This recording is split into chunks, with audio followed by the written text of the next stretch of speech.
You vote, you pay your taxes, you follow the rules. And every few years, the math gets a little worse.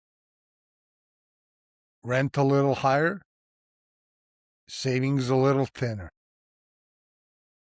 The life you are working toward, a little further away. Here's the question nobody asks out loud. If your vote is supposed to change things, why does this keep happening regardless of who wins? This episode is about that question. And the answer is more interesting and more hopeful than you might expect. This is moral economy talk. We live in time where people are working harder than ever and falling further behind. Where families feel more pressure, even when they are doing more right. Where the gap between the effort and outcome has never been wider, and nobody explains why.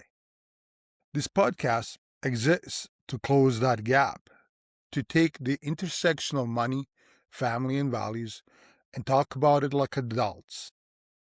Not with the political spin, not with the financial jargon designed to make you feel small, just clear thinking for someone who has lived the pressure, done the work, and refused to pretend the system is the same as it was.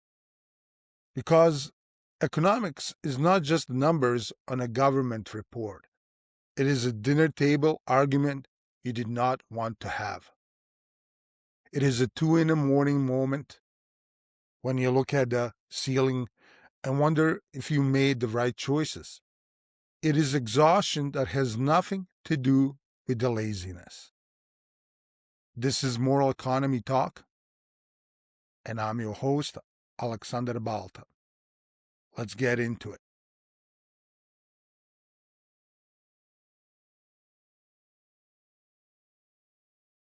Over the past 3 episodes, we have built something together. We went through math that stopped working, the housing ratio that went from 3 times income to 20 times in one generation, the grocery cart up 8%, the debt that became the entire fee to adult life. We talked about what math does to culture, to marriage, to family foundation, to the sense of who you are and what you're building. We made affirmative case that marriage and family are not outdated social conventions, but the things that the longest happiness study in history says matter the most. At the end of each episode, we talked about what you can do. Personal choices, values, the life you build inside the constraints you have. But I have been aware of something across all 3 episodes, a question that has been sitting underneath every conversation we have had. A question I have been circling around without asking directly. And I want to ask it directly today. If the math is broken in ways that are consequential, if the housing ratio, the wage gap, the debit culture and fertility collapse, the marriage delay, all of this as documented as serious as research shows, then why does it keep getting worse regardless of which party is in power? Why does the fundamental economic architecture of working people's lives seem to be essentially changed by elections? Why does the person who votes one way and the person who votes the opposite way end up in the same kitchen, looking at the same bills, having the same conversation about whether the math works this month? The honest answer to that question requires understanding something that most people have a vague sense of but have never had explained clearly. And I want to explain it today without anger, without conspiracy theory, and without telling you which side to be on, because this is not a left or right issue. It is a question of who is actually in the room when the rules get written. I came to Canada as an immigrant. My father came with nothing.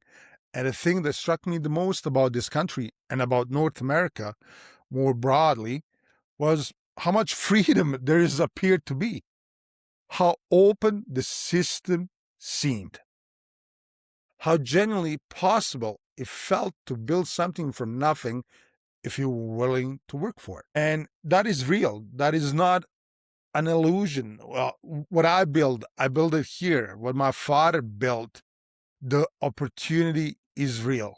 But there is a difference between opportunity and a level playing field.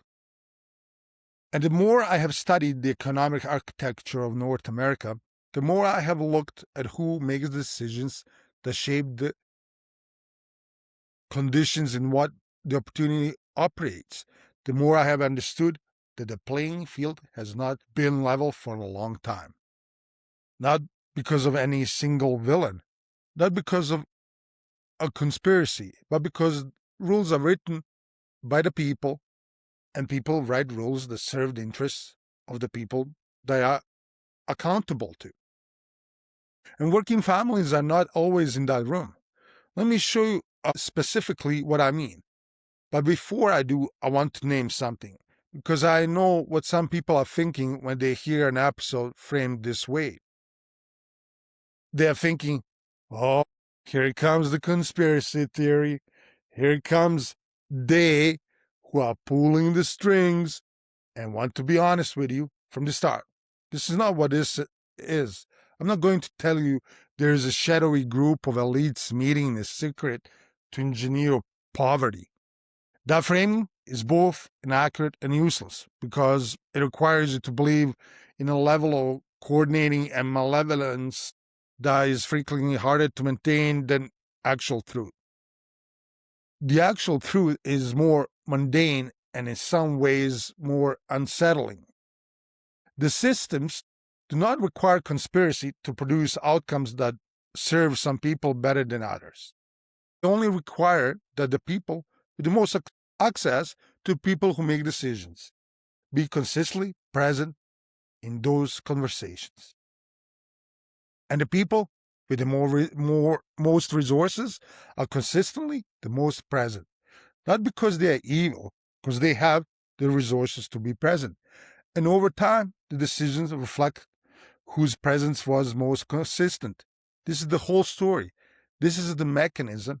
And once you understand it, you can begin to think about what would actually take to change it.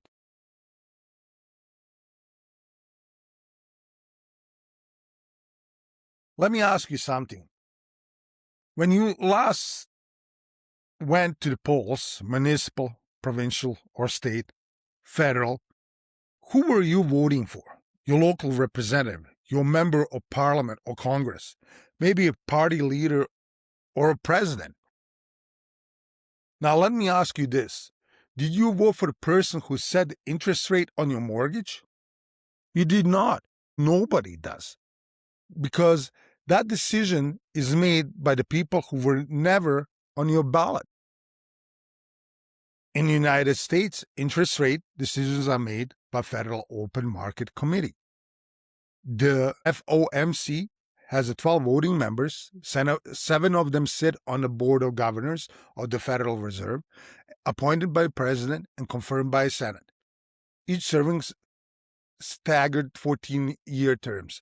The other 5 are drawn from the president of the 12 regional Federal Reserve banks. The president of New York Fed always has a vote. The rest rotate. Here's the important thing to understand. These 12 people meet 8 times a year. They vote on federal funds rate, the rate that flows downstream into every mortgage, every car loan, every credit card, and every business loan in the United States. Their decision reaches into every kitchen table conversation about money in North America, and they were appointed, not elected. Their terms run longer than any president's. And the regional bank presidents who rotate in are appointed by directors of the respective regional Federal Reserve banks, not by the public at all. I want to be careful here because I'm not saying the Federal Reserve is corrupt or that these are bad people. Many of them are highly accomplished economists who take their mandate seriously. The Federal Reserve has a mandate from Congress, maximum employment and stable prices, and it operates within the mandate. This is not a conspiracy, it is a structure. What I'm saying is that the structure concentrates enormous economic power in the hands of people who are not accountable to you in the way your elected representatives are.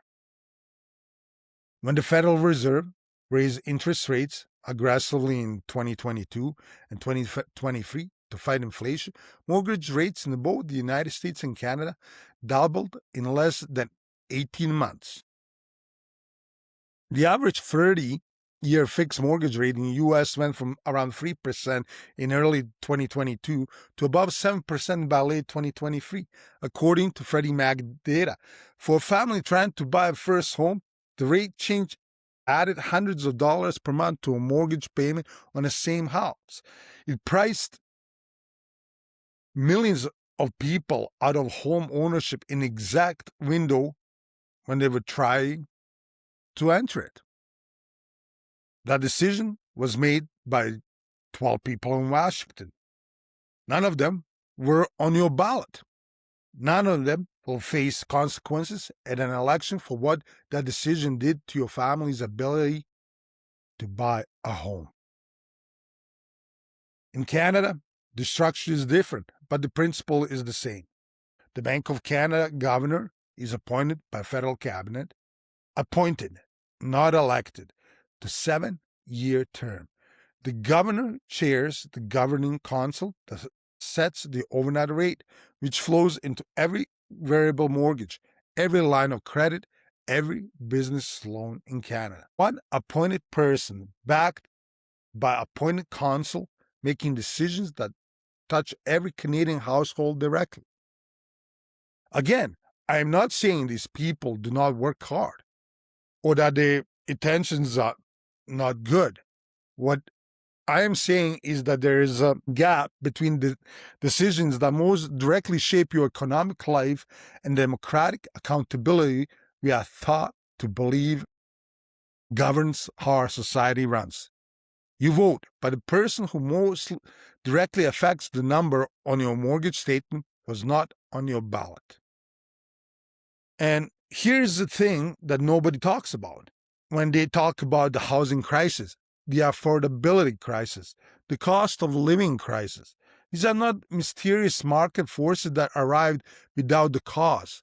They are the downstream consequences of specific decisions made by specific people inside the specific institutions. Understanding who those people are and how they got there is the first step to understanding why things change slowly and what would actually take to change them faster. Now, let me tell you about the second piece of this architecture. The piece that is fully legal, fully documented, almost never discussed in plain language on any mainstream platform. In 2023, interest groups spent $4.2 billion lobbying in the United States federal government. This is not a typo, $4.2 billion in a single year. This is not hidden information. It is reported and tracked by Open Secrets, a nonprofit that has monitored money in American politics since 1990.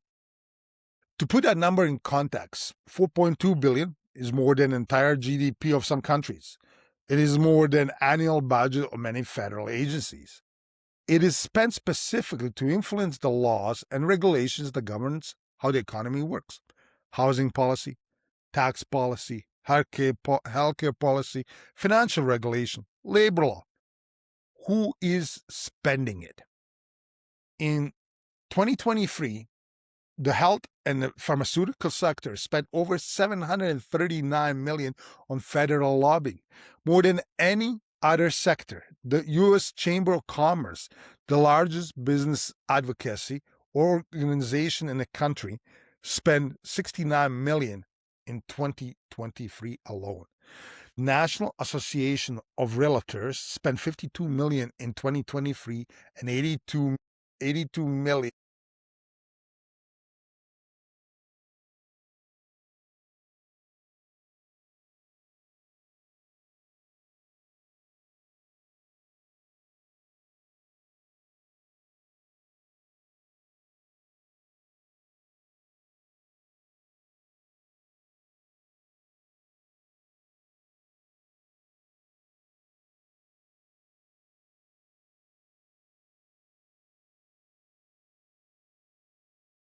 National Association of Realtors spent $52 million in 2023 and $82 million in 2022, making it the single highest spending lobby group in America that year. Let me stop on that last one. The National Association of Realtors, because I think it illustrates exactly what lobbying actually does and why it matters to every conversation we have had on this show. The National Association of Realtors publicly says it supports housing affordability. Their website, their press releases, their congressional testimony, all of it uses the language of affordable housing, access for the first-time buyer, or the American dream of home ownership. And in 2022, they spent $82 million lobbying Congress, more than any other organization in America. What are they actually lobbying for? According to Open Secrets data, the top lobbying party in 2022 was the Inflation Reduction Act. Specifically, they were working to remove tax provisions that would have generated revenue used for affordable housing investment. They successfully lobbied to strip several of those provisions out. I want to be careful here. Lobbying is legal. The National Association of Realtors is a legal organization representing real estate professionals who have legitimate business interests. I'm not accusing anyone of a crime. I'm describing a structure in which the interests of real estate professionals who profit from higher home prices are represented in the halls of Congress by $82 million worth of professional advocacy. And the interests of the first-time buyer who needs lower prices are represented by whatever time a working person can spare after their job, their family, and their commute. That is not a conspiracy. That is a resource disparity and produces outcomes. I have a friend who works in construction. He builds the homes. He has building them for 15 years. He's skilled, he's experienced. He's the kind of worker that every housing market in North America claims to be desperately needed. And he cannot afford to buy one of the homes he builds. He told me once, I have thought about this sentence many times since, and he said, I put my hands on every piece of this house and I will never own one like it. He said it without bitterness, just as a statement of fact. If he had made a peace with an argument that he did not fully understand, but had accepted as a permanent condition of his life, that arrangement was not inevitable. It was produced by decades of policy decisions shaped by $4.2 billion a year worth of professional influence from people whose interests are not his. In Canada, lobbying structure is smaller in scale, but the principle is the same. The Office of the Commissioner of Lobbying of Canada tracks registered federal lobbyists and their activities. The real estate and financial services industries are consistently among the most active. The mortgage and real estate and sector lobbied extensively against measures that would have introduced foreign buyer taxes or restricted investment property ownership in a ways that might have reduced prices. The very policies most likely to help the first time buyer are the ones most consistently opposed by the most well funded lobbying operations. I want to say this clearly one more time. This is not left or right. This is not a partisan argument. Lobbying happens on every government.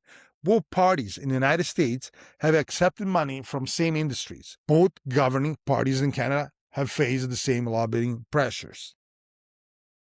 The structure does not change with the party in power. It changes only when the people outside the structure understand it clearly enough to determine that it does.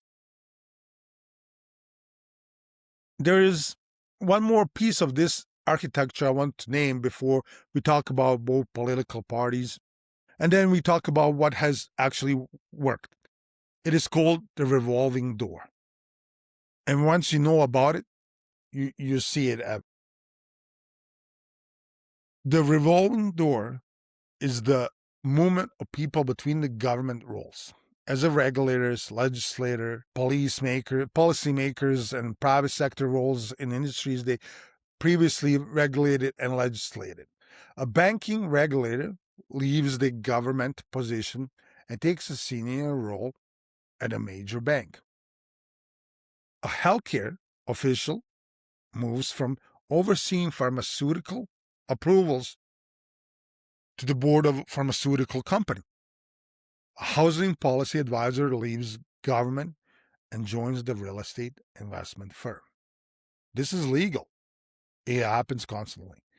I want to explain why it matters structurally, not as a moral judgment of any individual who has ever made this kind of career move. When a regulator knows that their likely next career step is a senior position in the industry they currently regulate, their regulatory decisions are consciously or not influenced by that knowledge, not through direct corruption, through the natural human tendency to avoid burning bridges with people who might one day be your colleagues or employers. Through the way extended professional contact within the industry shapes how you see its interest, though the access that the industry has to your office because of the shared professional world you inhabit. This is documented extensively in academic research on regulatory behavior. Harvard Law School professor Lawrence Lessig has written about it at length. Former Federal Reserve economists have published on it. It's not a fringe theory. It is a well-studied feature on how a regulatory institution functions when the regulatory industry is powerful enough to offer significantly better compensation than government. Let me tell you about the moment that brought this home for me personally. I was reading a news story about regulatory decision on mortgage lending rules, the kind of dry policy stories that most people scroll past. And I noticed that the person quoted defending the policy decision had 3 years earlier been a senior executive in one of the largest financial institutions most directly affected by the policy. They had moved from a private sector into a regulatory role. The argument for the policy was entirely coherent, technically well-reasoned. And I found myself wondering, what would the same person have made the same argument if they had spent their career working with the families trying to access those mortgages instead of the institutions issuing them? I do not know answer to that. Neither do you. Neither does anyone. That is the problem with a revolving door. It does not produce demonstrably corrupt decisions. It produces a particular orientation and a particular understanding of whose interests are real and whose abstract that shapes policy in ways that are nearly impossible to trace directly by real in the aggregate effect. The construction worker who cannot buy the house he builds never gets to sit across the regulator and explains his experience. The first time buyer who got priced out last year does not have a former colleague in a relevant agency. The working family carrying $48,000 in debt does not have lobbyists. And so the architecture of policy continues to be shaped primarily by the people who can most easily access the people who make it. I want to give you one concrete example how the revolving door shows up in a housing conversation specifically. In both Canada and the United States, the real estate investment trust industry, REITs, has grown substantially over the past 2 decades. REITs are financial vehicle that allow large institutional investors to own residential real estate at scale.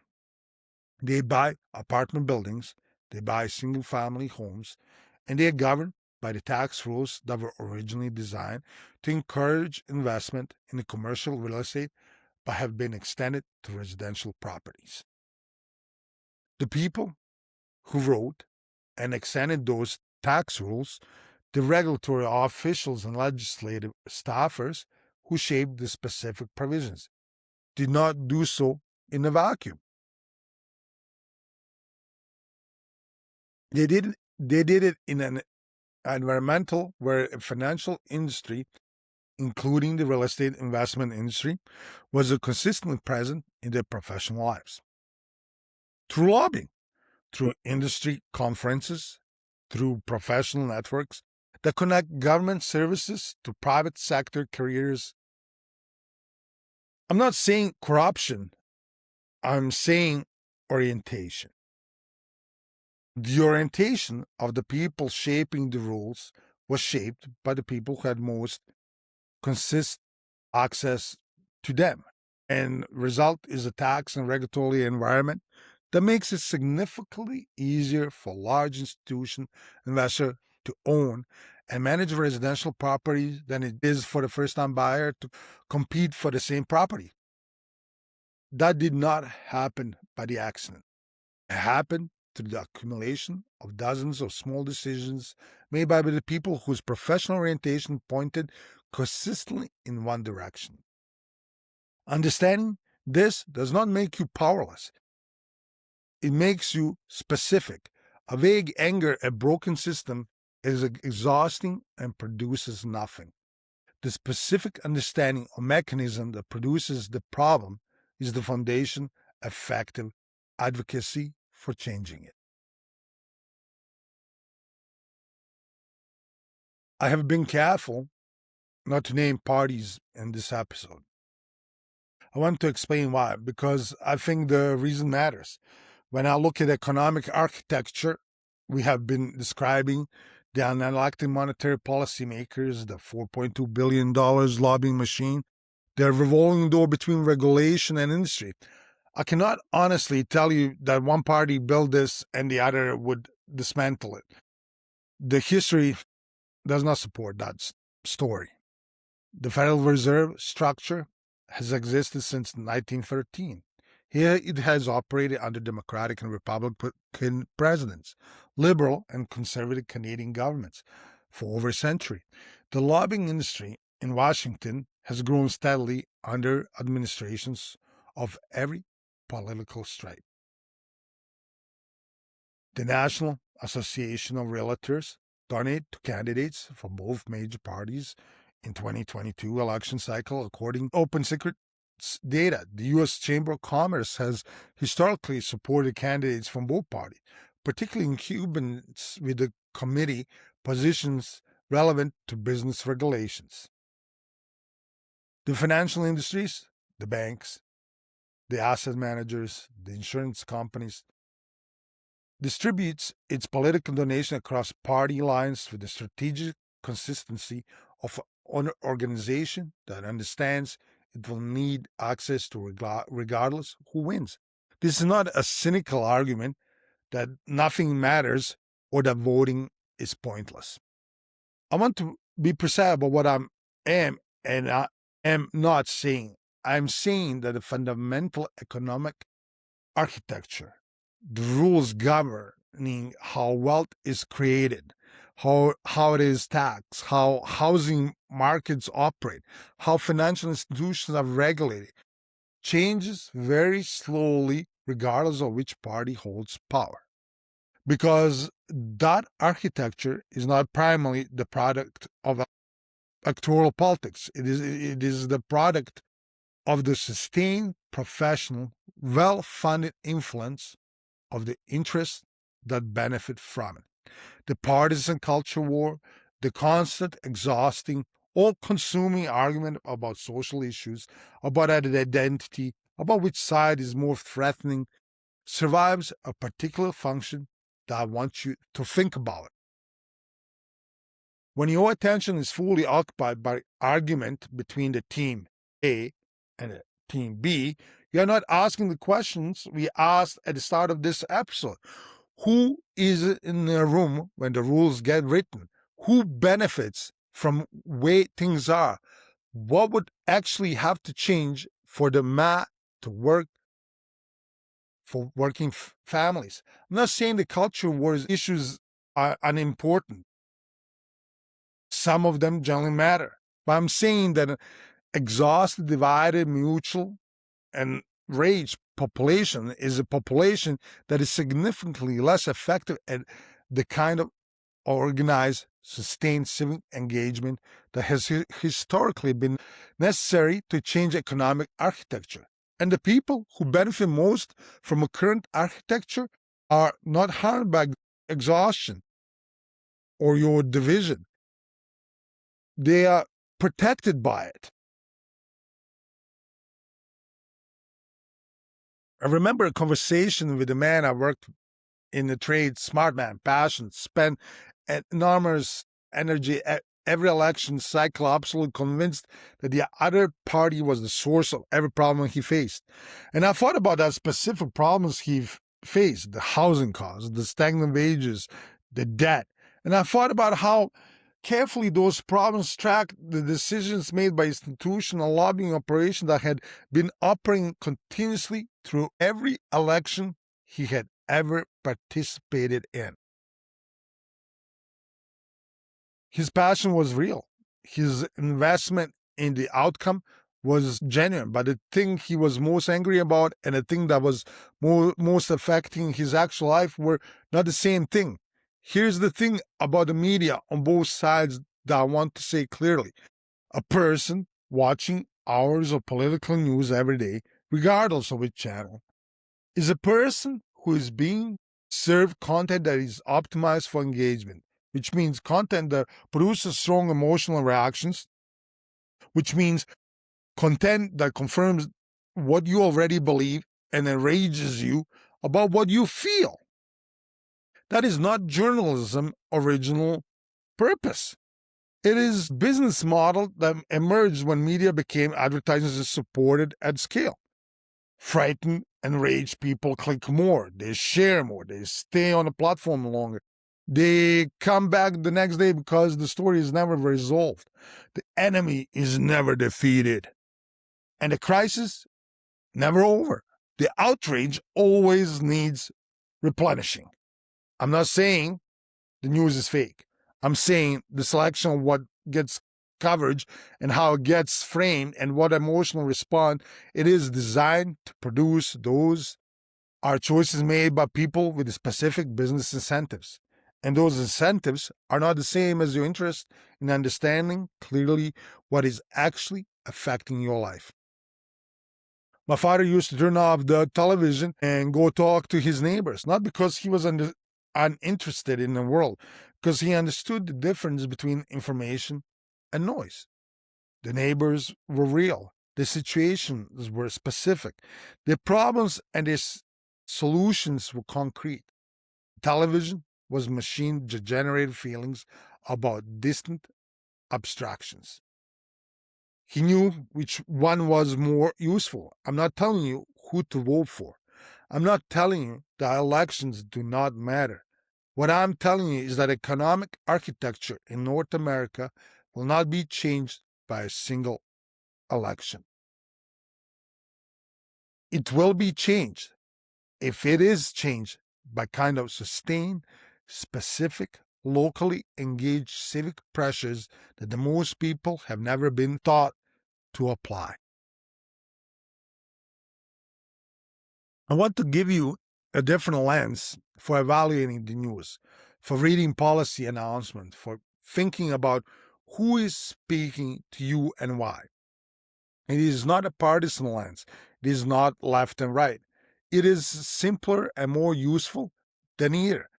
When policy is proposed, a tax change, a housing regulation, a financial rule, a healthcare decision, instead of asking, is this a conservative or liberal idea? Ask two questions.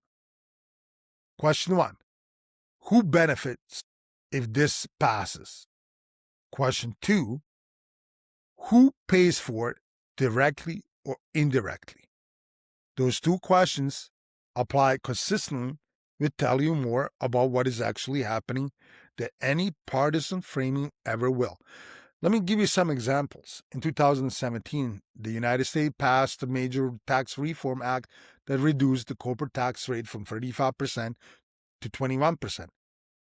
Who benefits? Corporations and their shareholders, who saw profits and stock prices rise significantly.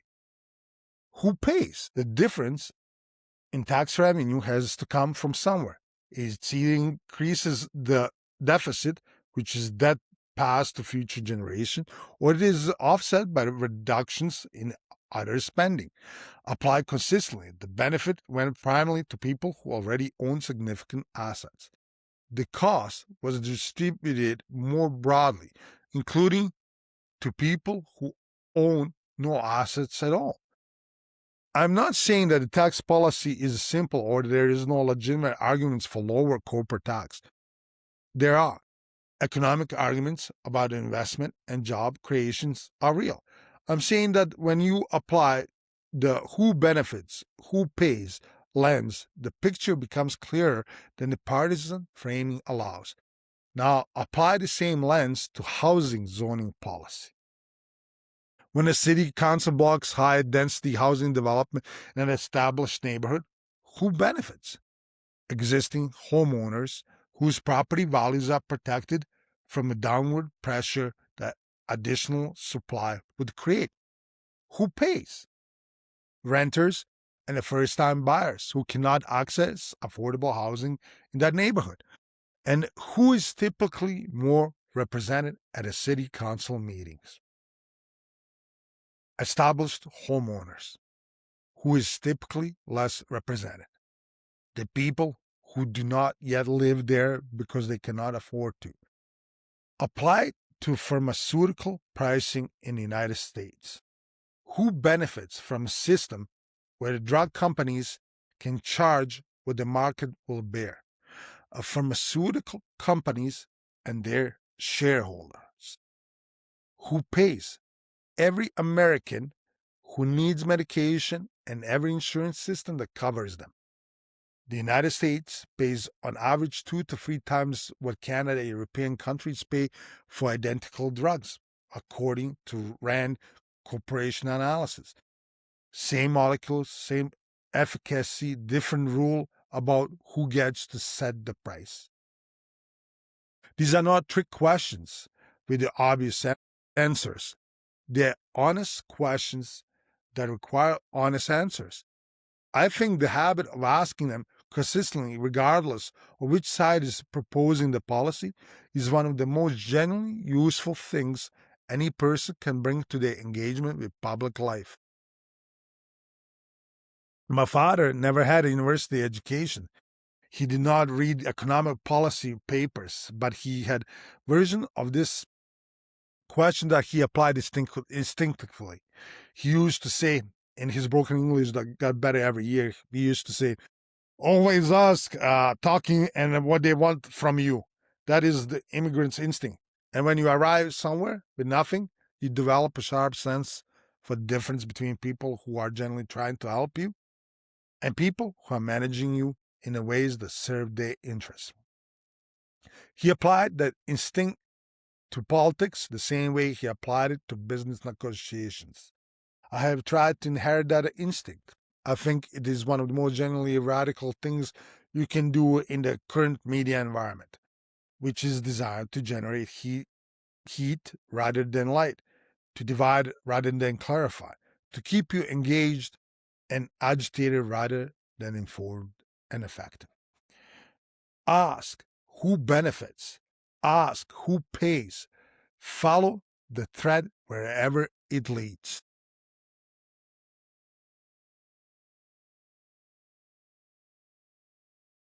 I want to spend next few minutes on something different because this episode could end as a description of a system too large and too entrenched to change. And that would be the both inaccurate and unfair to the people who actually change things. So let me tell you what has worked. Vienna, Austria, is the most livable city in the world, according to Economist Intelligence Unit's Global Livability Index. Livability Index ranked number one consistently for years. It is also the world's largest provider of social housing. 60% of Vienna's approximately 1.9 million residents live in municipally owned or subsidized apartments. A woman named Maria Eder has lived in one of the Vienna's most famous social housing buildings since 1978. Her 50 square meter apartment costs her €251 a month, in a city that is consistently ranked among the best places on earth to live. That is not an accident. It is not socialism in the way the word gets weaponized in North America political debates.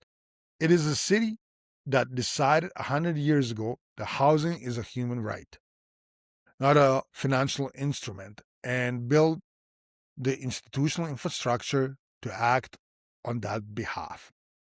The result is that renters in Vienna spend on average 21% of their household income on housing. Now you take renters in Vancouver spend over 40%. The difference is not geography or culture. It is a policy. It is a decision made by specific people inside specific institutions about who housing is supposed to serve. The point is not that North America should copy Vienna exactly. The point is that the housing problem is not unsolvable. It has been solved, not everywhere, not without trade-offs, but the evidence that can be done exists. The problem is not a lack of solution, it's lack of political will to implement. A political will does not arrive by itself. It is created by organized people who understand what they want and who stay engaged long enough to demand it. Let me tell you about a woman I know here in Canada. She was furious about housing costs in her neighborhood. Genuine. Specifically furious about the way I respect because she had done her homework and I understood exactly what was happening. She started showing up to city council meetings, not to perform outrage, to make specific arguments about the specific zoning rules that were blocking the construction of more housing on particular block near where she lived. She brought data, she brought neighbors. She came back meeting after meeting. 2 years later, that block got rezoned. The modest development went in, nothing dramatic, maybe 40 units of missing middle housing in a neighborhood that had resisted any density for decades. 40 families who can now afford to live in the neighborhood they could not have access before. She told me, I never thought I would care about zoning. I just got angry enough to learn what was actually causing the problem. That is how it works. Not dramatically, not all at once. One block at a time, one council meeting at a time, one person who got angry enough to learn the specific mechanism and specific levers and stayed engaged long enough to pull them. And let me talk about something that goes back to my own background. When my father came here from Yugoslavia, he came into a community of other immigrants, people who had nothing but their labor and their relationships. And they helped each other in ways that the formal economy did not. They shared information about the work. They lent each other money when the bank would not. They built informal networks of economic support that the system had not provided, and the community created for itself. That tradition is as old as a human civilization and is not gone. Credit unions, which are member owned financial cooperatives, operate on exactly this principle at scale. In Canada, credit unions hold over 400 billion in assets and return profits to their members rather than to shareholders. Their mortgage rates are often lower. Their fees are often lower. The investment in local communities by design rather than by charity. I'm not advertising for credit unions. I'm pointing at a principle. When a community owns the institution that serves it, the institution's incentives align with the community's interests. That is not a radical idea. It is a very old idea and is one of the clearest examples of how ordinary people have historically built alternatives to the system that was not serving them. And I want to close this section with something that I think gets missed in every political conversation about fixing the economy. The most important changes in economic conditions of working people throughout history do not happen because a politician decide to make them happen. They happen because enough ordinary people organize around a specific concrete demand and sustain the pressure long enough that the political cost of refusing became greater than political cost of conceding. The GI Bill in the United States after World War II, which sent generational working class men to college and helped them buy homes and build the largest middle class in American history, was not a gift from a generous government. It was the result of organized veterans and labor movements who made it clear that alternative was destabilized society. Medicare and Medicaid did not arrive because politicians potentially spontaneously decided elderly and poor Americans deserve health care. They arrived after decades of organized advocacy from people who understood the problem and refused to accept the existing answer as permanent. These are not ancient history. These are recent enough that the people who built them are within a living memory. And the lesson they carry is not that the system is easy to change. It is that the system is changeable by real people with real lives who get organized and stayed engaged and made the cost of the status quo higher than the cost of reform. That is actual mechanism of change and is available to anyone willing to use it.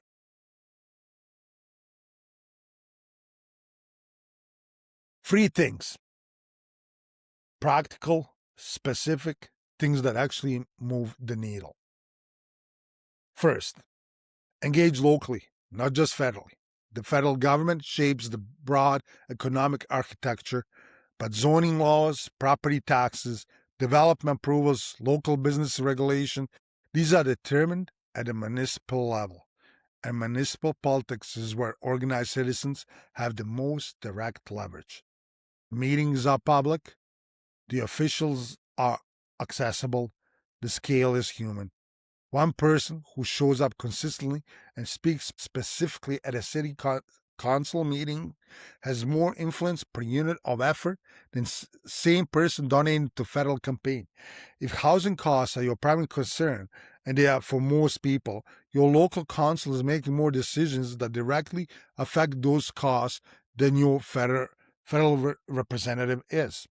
Second, apply who benefits, who pays lens every time you consume political media. Not to become cynical, to become clear. Every policy has a beneficiaries and costs. Every media story about policy has a framing that emphasizes some of those as obscure others. The habit of asking both questions consistently, regardless of which outlet is telling you what, or protecting against being managed rather than informed. And third, build your economic community deliberately. The immigrant tradition my father brought here pooling resources, sharing information, building networks of mutual support within the community. The tradition is available to everyone, and it does not require waiting for the system to change. Credit unions instead of banks where it makes sense for your situation. Local businesses where you can. Relationship with your actual neighbors that go beyond digital acquaintances. The economic resilience of a community is built in relationships between the people inside it, not just in the policies governing it from above. None of these three things fixes the Federal Reserve. None of them eliminates 4.2 billion of lobbying. I'm not pretending they do. What they do is begin to close the gap between the decisions being made in the rooms you are not in and a community that you are actually building in the rooms you are in. That gap is where the work happens. And the people who have historically closed it did not do it by waiting for the system to change itself. They did it by showing up, staying informed, and building the thing that needed to exist before the system was willing to provide it. I want to say something to anyone listening who feels overwhelmed by the scale of what we talked about today. The Federal Reserve, the lobbying machine, the revolving door, the media architecture. I know how that sounds when you're just trying to get through the month. It sounds like problems that are too large for an individual to affect, to entrench for any generation to change.